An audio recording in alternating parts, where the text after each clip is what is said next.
नमस्कार दोस्तों, अगर आपको हमारी यह कहानी पसंद आए तो कृपया हमारी वीडियो को लाइक करें और हमारे चैनल को सब्सक्राइब करें और बेल आइकन दबाएं ताकि आपको हमारी नई वीडियो की जानकारी सबसे पहले मिले। धन्यवाद दोस्तों।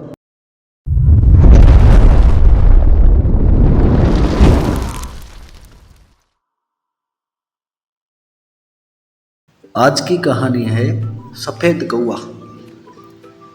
पुराने समय की बात है। एक आदमी जिसका नाम था तुकाराम रास्ते पे अपने काम से कहीं जा रहा था, तो रास्ते में उसने कौवा देखा जो एक पेड़ पे बैठा काव काव कर रहा था। तुकाराम जैसे ही पेड़ के नीचे से गुजरा, कौवे ने उसके ऊपर बीट कर दिया।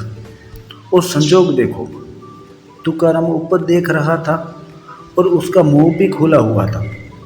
उसके मुंह में बीट चला गया और कपड़े भी खराब हो गए।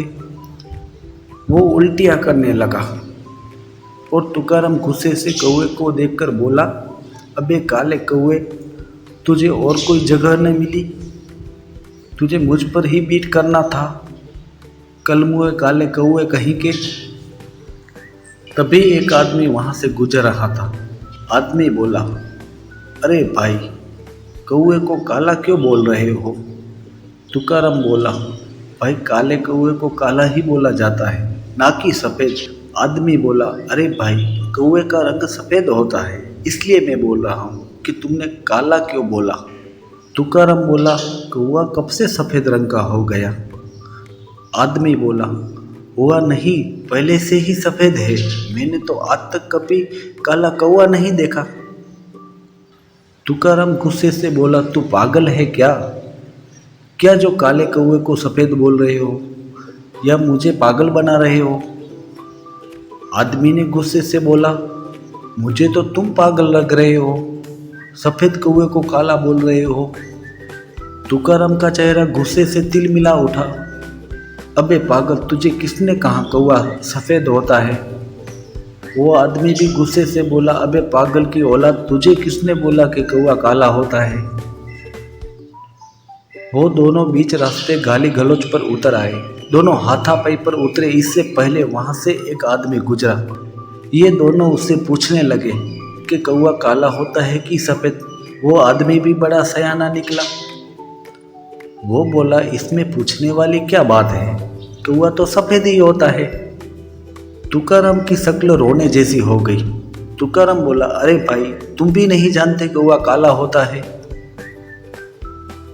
तभी रास्ते पर और दो आदमी आ रहे थे। ये तीनों लोगों ने मिलकर उन दो आदमियों से पूछा कि कौवा काला होता है कि सफ़ेद।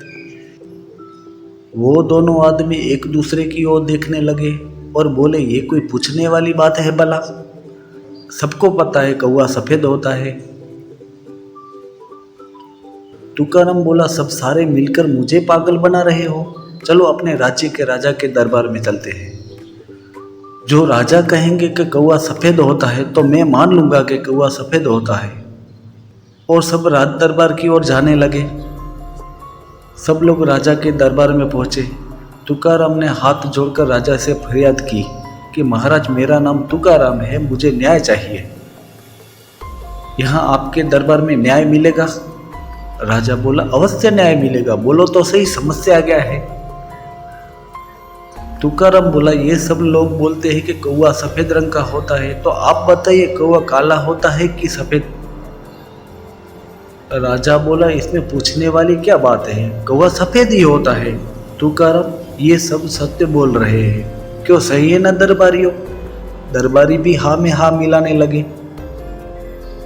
राजा बोला, जिसने जिसने बोला कौवा सफ़ेद है वो लोग सही है। और तुकाराम ने सबको हैरान किया और इतनी सी छोटी बात के लिए राज दरबार का कीमती समय बर्बाद किया।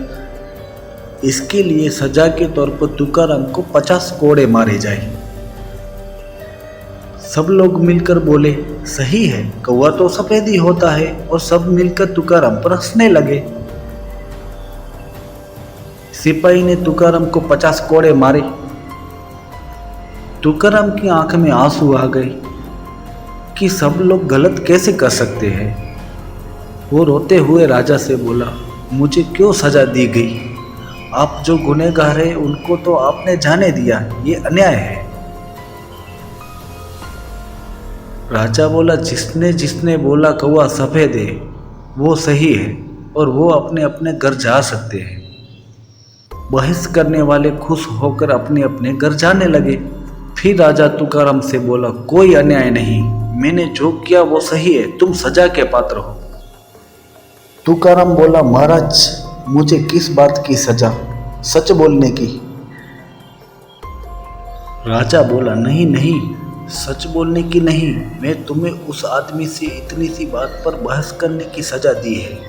सबको पता है कौवा काला होता है, तो तुमने क्यों बहस की और अपना भी समय बर्बाद किया और राज दरबार का भी कीमती समय बर्बाद किया। ऐसे लोगों से बहस नहीं करनी चाहिए।